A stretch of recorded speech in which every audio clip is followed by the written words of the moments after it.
Bueno, lo prometido es deuda. Estamos en comunicación telefónica con Victoria Bona, magíster en Historia Social Argentina y Latinoamericana, profesora y licenciada en Historia por la Universidad de Rosario, becaria doctoral del CONICET y docente de la Facultad de Humanidades y Artes de la Universidad de Rosario, secretaria de Organización y Prensa de ATE CONICET Rosario. Hola Victoria, ¿cómo estás? Claudio Bevilacqua te saluda, Carlos Trabalón también, Claudio Gallo también. Bienvenida al aire del Paso Cambiado.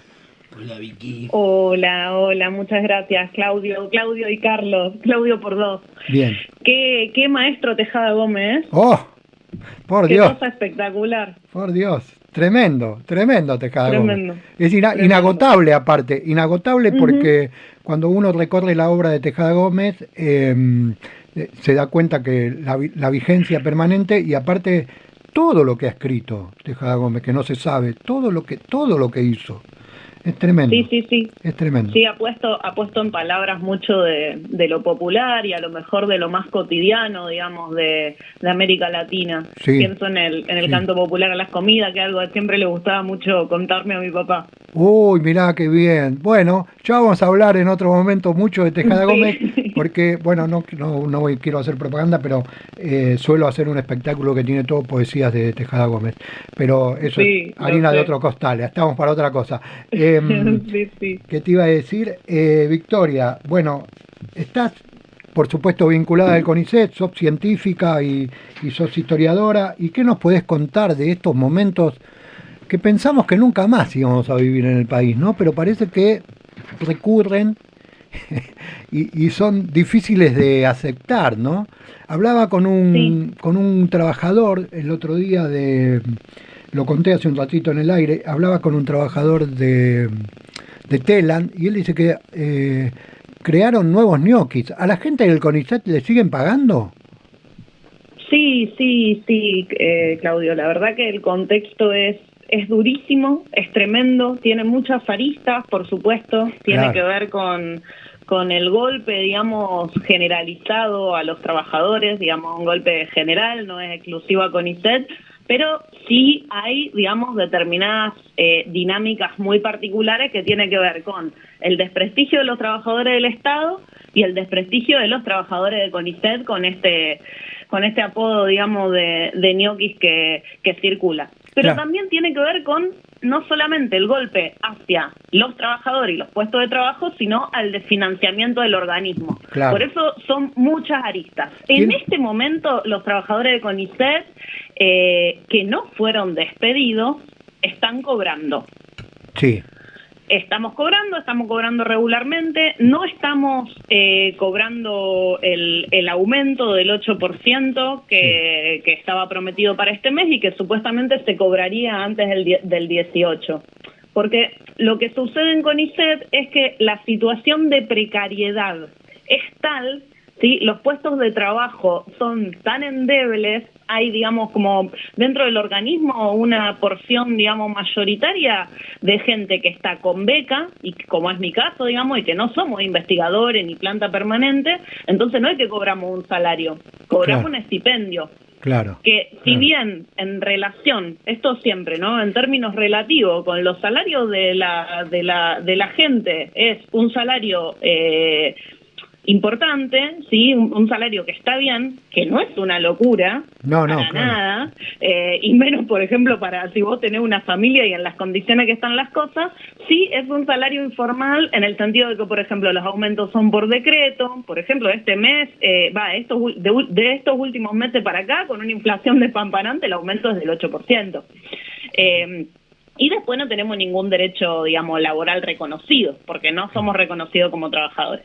Eso los becarios, por ejemplo. Y después tenés lo que tenés en todo el Estado nacional y que es un problema que no es de ahora, que el problema de ahora son los despidos, pero es un problema que tiene muchos años y que tiene que ver con los artículos 9, los famosos artículos 9. Compañeros que capaz que hace 20 años que están cumpliendo tareas de gente de la planta permanente y que está en situación de contratos basura que les renueva año a año. No este gobierno nefasto que tenemos, sino todos los anteriores. Claro. Porque sabemos que en Argentina en los últimos 20 años la estructura, digamos, de trabajo y las condiciones de trabajo cambiaron mucho. Claro. Entonces tenemos muchos compañeros con esos contratos basura, que son los que están despidiendo y que son los que ahora les recortaron el contrato hasta junio.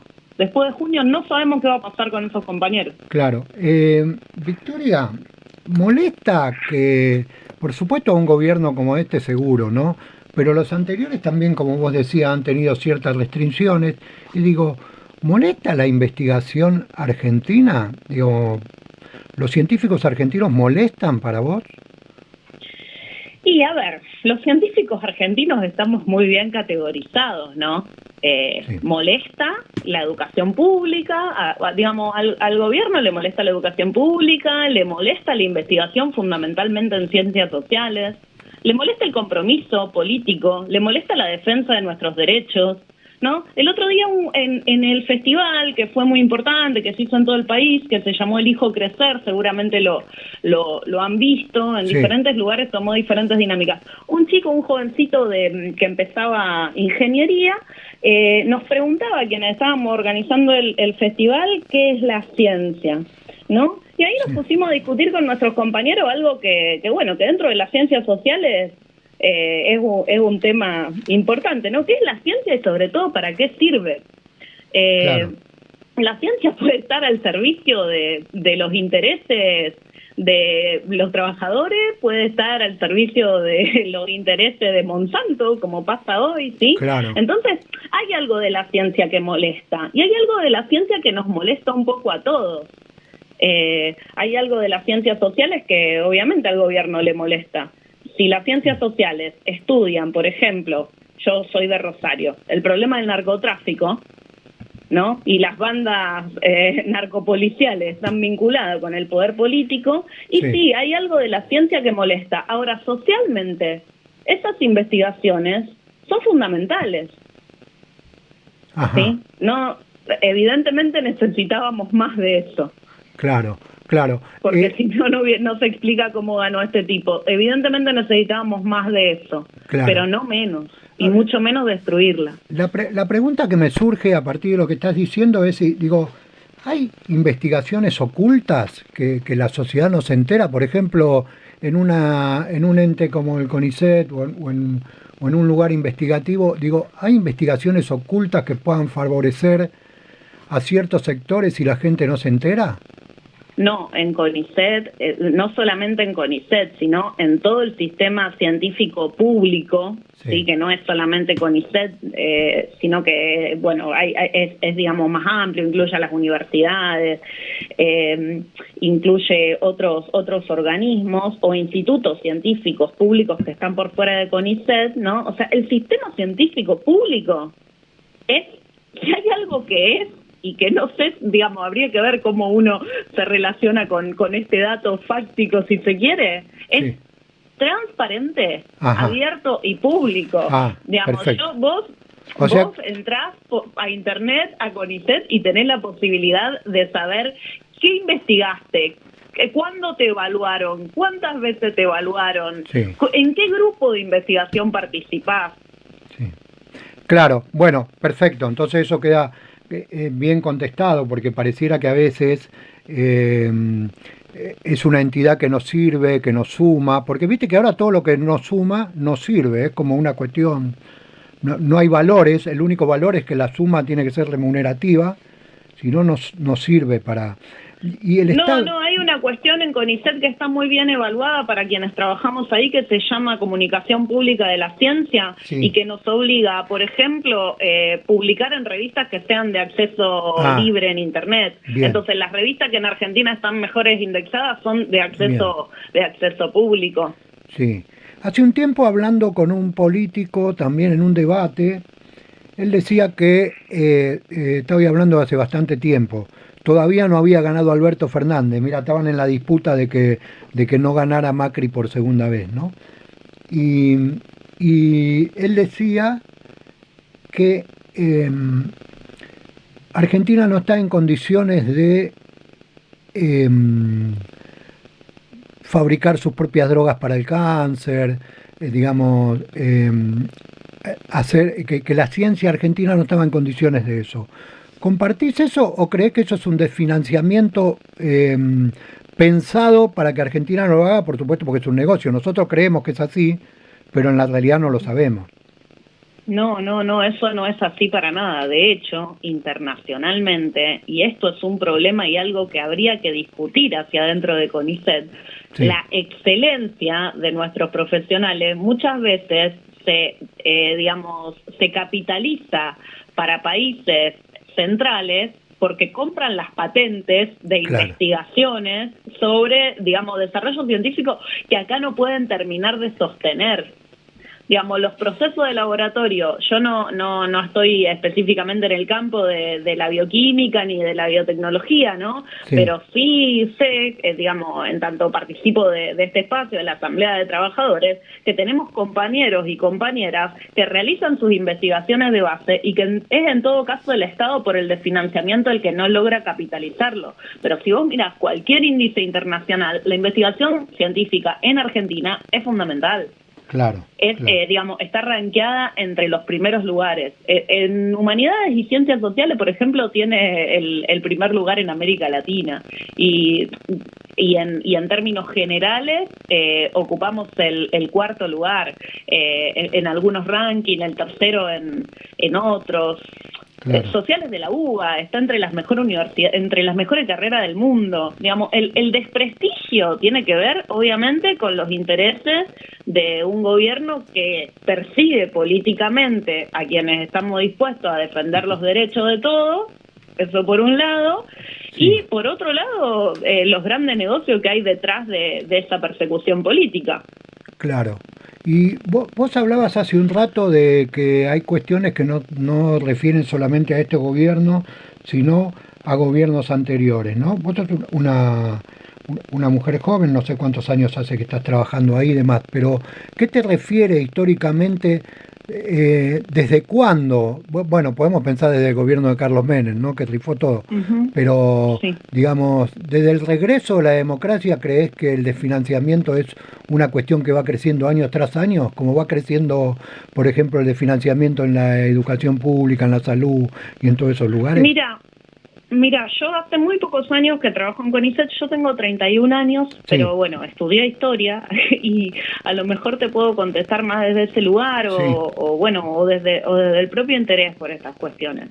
Yo creo que el desfinanciamiento se ha profundizado significativamente con este gobierno, de diferentes formas, sí, con los despidos, con la aberrante inflación, con el congelamiento presupuestario.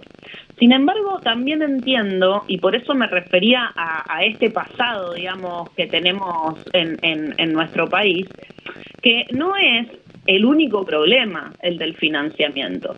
Desde la dictadura a esta parte, la estructura de las relaciones de trabajo cambiaron profundamente.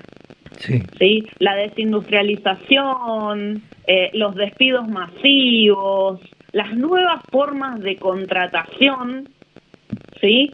Que sí, empezaron a consolidarse en Argentina, que estallaron en una crisis en el 2001, que después de eso hubo una cierta recuperación económica, pero no de la estructura del trabajo. CONICET, claro, en el año 2004, cuando se territorializa, digamos, cuando aparece, digamos, en los diferentes lugares, en las diferentes provincias, aparece con un nivel de precariedad absoluto respecto de su personal administrativo. De las personas que hacen trabajo administrativo en CONICET en Rosario, hay sí, dos que están en planta permanente. Los otros 30 compañeros están con contratos basura, que antes, durante el gobierno anterior, por ejemplo, tenían continuidad anual, se renovaban por año, y ahora desde que asumió Milei se va recortando eso cada 3 meses. Y claro, cada 3 meses hay una fuga de despidos de esos administrativos. Entonces digo, la estructura de la forma de relación de trabajo se transformó a nivel global en Argentina. Y este gobierno se monta sobre esa falta de derechos, porque es una estafa laboral tener un trabajador 20 años en la misma tarea, sin considerar lo que está en planta. Claro. Es una estafa, está mal, es ilegal. Ese gobierno se monta sobre eso para despedir, para que el ajuste sea aún más profundo y para desguazar el sistema científico. Claro.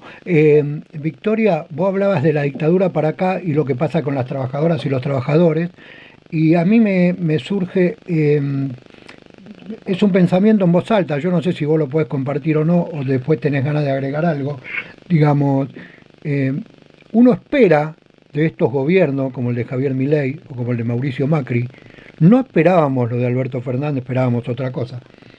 Que la situación de las trabajadoras y los trabajadores se complique, se precarice, de alguna manera empiecen a empobrecerse los trabajadores. Viste que también hay una cuestión con que vos tenés una cantidad de títulos y que por ahí después para salir a buscar trabajo tenés que bajar de categoría porque si no, no tenés trabajo y te pagan como no por lo que vos sos, sino por otra cosa.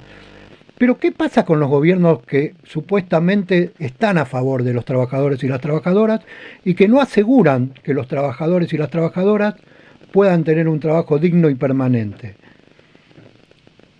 Mira, yo te digo la verdad, mi punto de vista, ya digamos, una posición política, ideológica, personal, yo obviamente entiendo perfectamente que no todos los gobiernos son iguales, que lo que estamos viviendo es durísimo, pero que a favor de los trabajadores no hay nadie más que los trabajadores. Sí, sí. Un gobierno puede mejorar ciertamente las condiciones de vida de la clase trabajadora, pero dependemos de nosotros mismos. Hoy más que nunca lo vemos, cuando toda la clase política, cuando toda la dirigencia sindical, burocrática, está parando la bronca para que este gobierno avance con un ajuste que necesita la clase política. Entonces yo en ese sentido creo que los trabajadores nos tenemos solamente a nosotros y que todo lo que hemos podido avanzar, pienso principio del siglo XX, hasta acá, hasta hoy, nos lo debemos a nosotros mismos y a la capacidad que tuvimos de presionar sobre diferentes gobiernos, que obviamente siendo distinto en algún momento fue más fácil meter reivindicaciones, pero creo que es en las manos de los trabajadores y las trabajadoras que está nuestro propio futuro, que no hay nadie que esté de nuestro lado más que nosotros y que por suerte somos la mayoría, así que yo creo que tarde o temprano le vamos a dar vuelta. Claro, sin ninguna duda, cuando los que encabezan y tienen el aparato se den cuenta, o también sean derrotados, porque también juegan un rol importante a favor de los distintos gobiernos, ¿no? Las negociaciones de las centrales obreras y demás, que terminan perjudicando a las trabajadoras y a los trabajadores. Sí, nosotros necesitamos el 23 de abril salir a la calle, ser un montón, hacer una demostración de fuerza de los trabajadores y las trabajadoras de la educación pública, de toda la comunidad, de todo el pueblo que defiende la educación pública. Necesitamos tener un 1 de mayo contundente y necesitamos llenar de contenido el paro de la CGT, ser un montón y presionar hacia arriba. Y para eso necesitamos ser un montón por abajo. O sea que la primera movida es el día 23 de abril, sí, se está moviendo en todo el país. 23. Sí, en todo el país vamos a viajar a Buenos Aires en defensa de la educación pública. Nosotros ahí en CONICET, es fundamental porque todos nos formamos en la universidad pública. Claro. No existiría, digamos, el sistema científico si no fuera porque existe la universidad pública. Claro, el 23 de abril es el martes que viene. ¿A qué hora está pensado esto? ¿Vos sabés? No sé la movilización a qué hora está pensada, calculo que será temprano, a la tarde temprano, porque hay paro de las centrales universitarias, de las federaciones universitarias, así que no lo tengo confirmado porque en realidad no se confirmó el horario, pero ya sabemos que vamos a viajar desde Rosario y desde todo el país a Buenos Aires. Y los trabajadores y las trabajadoras de CONICET tenemos una asamblea el jueves para ver si participamos y obviamente me parece que lo más natural es que lo hagamos. En todas las asambleas se viene manifestando esta importancia de defensa de la educación pública que un poco nos parió, pero también que sostiene el sistema científico, porque el CONICET está, digamos, cofinanciado Claro. En general por las universidades también. Claro, claro, perfectamente. Bueno, antes de ir al cierre, te quiero preguntar, un poco anticipaste, ¿no? Esto de las movidas en la calle y de ser mucha gente, de presionar hacia arriba, pero ¿cuál es la salida para que las trabajadoras, los trabajadores empiecen a no tener estos de financiamiento? ¿Y cuál es la salida social que tiene Argentina? Digamos, ¿qué debería pasar en Argentina para que ya no tengamos que tener 50% de pobres y todo lo que nos pasa, que sabemos? ¿Cuál ves vos que es la salida? Qué pregunta, qué pregunta. Perdón, Qué perdón, pregunta. pero... No, mirá, qué sé yo desde mi lugar, digamos, para frenar lo inmediato, Sí, que es el atropello, que son los despidos, esto, digamos, creo que tenemos que contagiar hacia el costado, no solamente en defensa de la institución CONICET, sino también en defensa de ese reconocimiento como trabajadores junto con otros trabajadores que hoy estamos sufriendo todos por igual. No hubo una sola medida para los trabajadores. Cada mañana que nos levantamos, los trabajadores somos vapuleados, discursiva o materialmente. Entonces, en ese sentido, pienso que lo primordial es eso. Y después yo desde Rosario, ¿qué te puedo decir? Si tenemos un puerto donde vemos pasar los dólares en un país donde supuestamente no hay plata. Claro. Y todo eso es producto de los trabajadores, todo eso es nuestro. Claro. Y creo que la tarea ahora es, digamos, tomar conciencia y contagiar conciencia de que todo eso que se llevan para afuera, de que todo eso que se reparten, que el heroísmo, digamos, de Galperín como héroe nacional, todo eso es nuestro. Claro, sí, sin ninguna duda. Victoria, una más me surge, ¿no te molesta que te haga una pregunta más? No, Digo, no. Siempre que salimos a la calle en las manifestaciones a hacer notas, qué sé yo, nos hacemos un eje de 3 preguntas y la última tiene que ver con esto, ¿no? ¿Cuál es la salida? Como yo te preguntaba a vos recién. Y la mayoría de los políticos de izquierda, podemos nombrar muchos, pero o lo que están en Memoria, Verdad y Justicia, como en el 24 de marzo, coinciden con la idea de que tiene que haber un gobierno de trabajadoras y trabajadores. Pero claro, la gran pregunta que surge de ahí es ¿cómo sería? Porque cuando uno piensa en un gobierno de trabajadoras y trabajadores, ¿piensa en las centrales obreras o piensa en otra cosa? No, yo creo que uno cuando piensa en gobierno de trabajadores y trabajadoras no piensa en términos de gobierno. Digamos, piensa desde un poquito más atrás. Piensa a partir, o por lo menos esta es una impresión personal, digamos, en un contexto donde lo que necesitamos es una fuerza organizativa. Sí. A ver, todo lo que está construido socialmente, sí, lo hicimos los trabajadores. Sí. Entonces, organizar todo lo que socialmente hicimos puede ser también una tarea que podamos tomar en nuestras manos. Entonces, cuando vos preguntás, ¿cómo gobernaría un gobierno de los trabajadores? ¿Cómo gobernaría? Y probablemente de una manera muy distinta. Probablemente no conociéramos el Estado como tal. Claro. Por eso yo creo que digamos que los pasos necesarios son de una organización genuina, autónoma, de base, en los lugares de trabajo donde los trabajadores podamos decir, bueno, estas son nuestras necesidades, esta es nuestra situación, avancemos en esta organización. Y digamos, y creo que es a partir de ahí, desde abajo, donde eso se construye. No se me ocurre preguntarle a un candidato de la izquierda cómo gobernaría.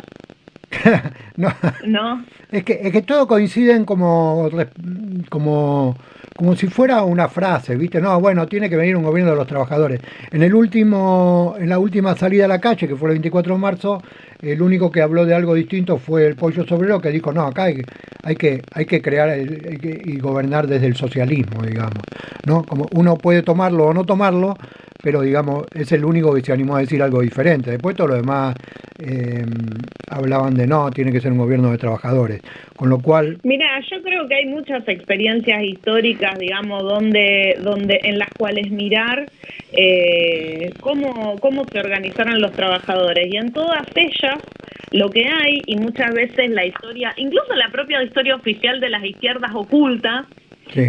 No con el objetivo de ocultar, ¿no? Sino que, bueno, que se da esto en función de reponer ciertos heroísmos, sí. ¿Sí? Hay por abajo tejidos muy importantes que bancan esa construcción de los gobiernos socialistas, de los gobiernos de los trabajadores. Incluso dentro de las experiencias más reformistas, si querés, como la chilena, ¿sí? Hay experiencias riquísimas de los trabajadores organizados defendiendo su propio lugar en el gobierno y en la dirección de un país.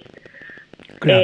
Estamos en un momento diferente y creo que lo más interesante o la apuesta es reconocer ese pasado y pensar, bueno, hacia adelante, cuáles son las alternativas que tenemos en función de lo que necesitamos. Y eso no nos lo va a venir a responder nadie.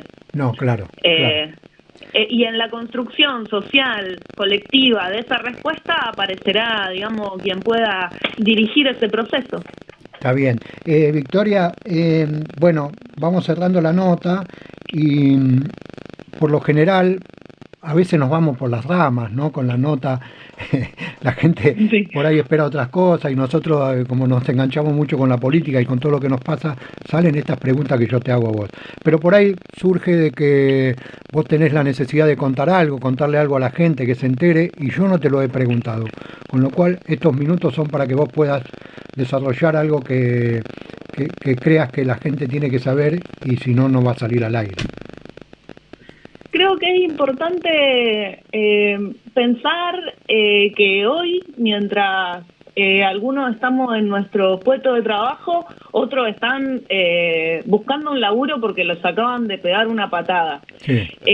Creo que hay lamentablemente gente que está festejando eso y creo que hay que apostar al reconocimiento de trabajador, de trabajadora con trabajador, trabajadora. Hoy es importante ser solidario. Y es importante ser solidario porque es importante saber reponer, reafirmar más que nada que estos tipos vienen con todo, vienen contra todo y que no hay forma de salvar una parte sin salvar a la totalidad. Que el que esté en su puesto de trabajo sepa que es, quiera o no, el despedido o la despedida, ya eso sea simbólicamente o sea realmente, y no se trata de meter miedo, sino se trata de entender de que los despidos tienen una función hoy, y me refiero particularmente al Estado, muy específica, que es la de desmantelarlo. Claro. Entonces creo que hoy lo más importante que tenemos por delante los trabajadores de CONICET es reconocernos como trabajadores estatales, hermanarnos con los trabajadores estatales y saber que la única oposición que le podemos poner al avance y a los despidos es estar codo con codo, espalda con espalda, frenando a este gobierno. Claro. Qué tema el que acabas de tocar, ¿no? Porque decir, reconocernos como trabajadores estatales y estar unidos, porque a veces pasa que los trabajadores y las trabajadoras luchan por una causa justa, como es el aumento salarial, pero luchan nada más que de su sector, y no importa lo que pasa con los trabajadores de otros sectores, y eso a nosotros nos hace mucho ruido, siempre hacemos hincapié sobre eso. Por ejemplo, al principio hablábamos de los aceiteros, que decíamos que bueno, ellos paran los puertos, logran lo que necesitan, pero no se ponen a pensar que hay otra cantidad de trabajadores de distintas categorías que también necesitan tener aumento de sueldo, y una vez que logran lo de ellos ya está. Y eso pasa en la generalidad, me parece. Y esto de reconocerse como clase, que es lo que nos está faltando, reconocernos como clase y decir somos clase trabajadora, pertenecemos a esta clase y tenemos que luchar por todos, ¿no? Por todos y por todas. Está muy bien. Sí, a mí me gusta mucho, viste que, digamos, bueno, la clase tiene color, la clase tiene género y también la clase tiene ciertos prestigios. No es lo mismo ser docente de la universidad, aunque se cobra una miseria, que ser asistente escolar en una escuela primaria, ¿no? Claro. No es lo mismo, para la gente no es lo mismo, para los medios de comunicación no es lo mismo. Por eso a mí siempre me gusta reponer esto. Claro, está muy bien. Nosotros tenemos mucha más capacidad, a lo mejor nosotros hacemos una movilización y en general llega la prensa. A otros lugares, a otros trabajadores no llega. Ahora nosotros dependemos de esos otros trabajadores. Claro. Claro. Son los hijos de esos trabajadores los que llenan las aulas de la universidad. Bien. Victoria, tenemos que ir cerrando. ¿Sabés qué diría Tejada Gómez? Un destino de salvarse con todos. Comprometer la vida hasta el último náufrago, no dormir esta noche si hay un niño en la calle. Eso diría Tejada Gómez en su canción, en el poema de Hay un niño en la calle. Te mandamos un fuerte abrazo, agradecemos muchísimo estos minutos que nos brindaste, que fueron un montón, 30 minutos, y te agradecemos muchísimo, y bueno, quedamos abiertos para que estos micrófonos siempre están dispuestos para ustedes, para lo que necesiten, y para que algún día, si venís para Buenos Aires, nos visites en el piso de la radio. Dale, muchas gracias a ustedes por la comunicación y por la difusión de lo que nos está pasando. Te vamos a despedir con el tema musical que vos elegiste, Esdrújulo, de Daniel Biglietti. Y antes del tema, les recordamos a la gente que estuvimos hablando con Victoria Bona, magíster en Historia Social Argentina y Latinoamericana, profesora y licenciada en Historia por la Universidad de Rosario, becaria doctoral del CONICET, docente de la Facultad de Humanidades y Artes de la Universidad de Rosario, secretaria de Organización y Prensa de ATE CONICET. Hasta la próxima, Victoria. Chao, muchas gracias, Claudio, Tigar y Carlos. Chao.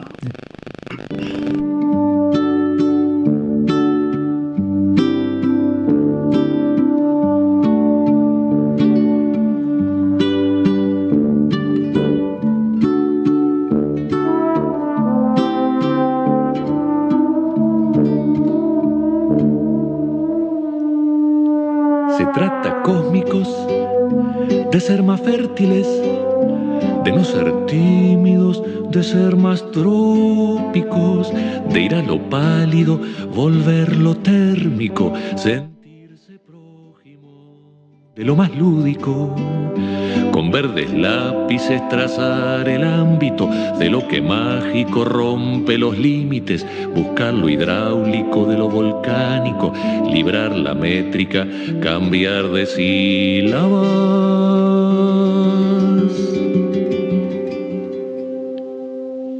Y con elásticas, formas anárquicas, tocar lo afónico que suene homérico, fundar metáforas, crear la hipótesis de que lo asmático se vuelva oxígeno, situar la brújula al sur paupérrimo, armar las síncopas contra los déspotas, cambiar la tónica por una séptima, tocar en triángulo sones esféricos.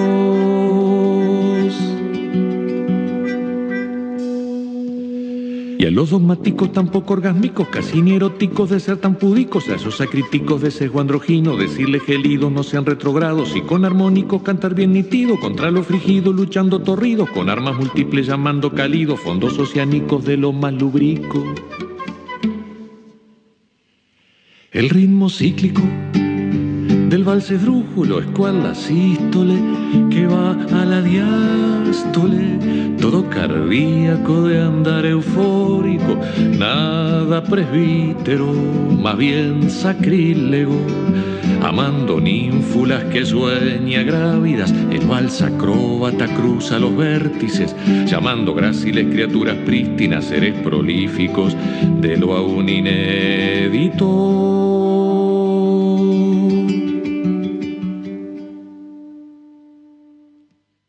Y a los arácnidos volverlos líricos y a sus ejércitos juzgarlos rápido mediante un árbitro de juicio ecuánime que encierra en cárceles impunes perfidos, y los políticos de gesto transfuga, los imperterritos, los siempre cómplices caerán patéticos en lo espasmódico cuando lo enérgico les corte el tránsito. Con lo poético del vals rítmico que está en lo crítico de sus propósitos, no pueden síncopes ni golpes fúnebres, ni es por patíbulos que quede acéfalo, ni es por trifásicas que olvide históricas luchas titánicas por lo inalámbrico, por lo que ubérrimo se alza eufórico y anuncia próximos cambios históricos.